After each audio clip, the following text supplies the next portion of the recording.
সন্ধান পাই। প্রথমে পত্রিকায় চাকরির বিজ্ঞাপন, পরে ভাইভার জন্য ডাক। লোভনীয় বেতন আর বিলাসী সুবিধা দিয়ে নিয়োগ দেওয়া হয় অবসরপ্রাপ্ত ব্যাংক আর সরকারি কর্মকর্তাদের। এক পর্যায়ে সাজানো হয় ব্যবসায়িক পার্টনারশিপের মতো ভয়ঙ্কর নাটক। লোভে পড়ে সেই ফাঁদে পা দেন এসব কর্মকর্তা। বিনিময়ে খোয়াতে হয় জীবনের শেষ সম্বলটুকু। একটা চাকরির প্রলোভন দেখায় চাকরির উদ্দেশ্যে। তখন আমাকে বলে তার একটা গার্মেন্টস ফ্যাক্টরি আছে, ওখানে অ্যাকাউন্টসে কাজ করা লাগবে।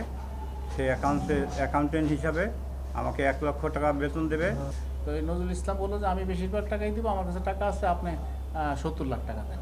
প্রতারক চক্র ধরতে রোববার দুপুরে অভিযানে নামে police bureau of investigation PBI. ভুক্তভোগীর সাথে লেনদেনের সময় হাজির হয় পিবিআই কর্মকর্তারা। উদ্ধার হয় নগদ ৭০ লাখ টাকা সহ একটি টয়োটা নোয়া ব্র্যান্ডের গাড়ি। পুলিশ বলছে একই কায়দায় দীর্ঘদিন ধরে প্রতারণা চালিয়ে যাচ্ছিল চক্রটি।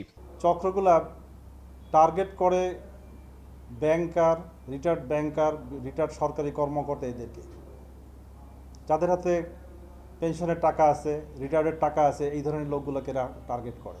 একাধিক মামলার রেফারেন্স এবং এই একাধিক ঘটনা এবং মামলা যেগুলো আমাদের মাধ্যমে হচ্ছে, নতুন করে আবার মামলা হচ্ছে, এবং যে সকল আলামতগুলো আমরা দেখাচ্ছি সেই সকল বিষয়গুলো যদি আমরা কোর্টকে কনভিন্স করতে পারি, নিশ্চয়ই তাদের বিরুদ্ধে কঠিন আইনি ব্যবস্থা নেওয়া হবে। এদিকে 210 কেজি গাঁজাসহ 4 মাদক কারবারিকে গ্রেফতার করেছে র‍্যাব-2।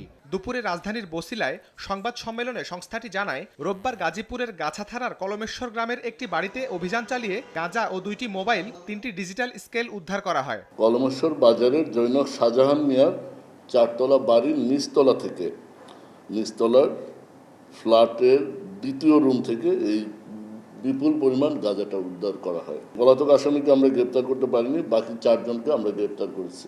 মাদক কারবার চক্রে জড়িত বাকিদের ধরতে তদন্ত করছে র‍্যাব। গ্রেপ্তারকৃত আসামি শাহরিয়ার সৌমিক, সময় সংবাদ, ঢাকা।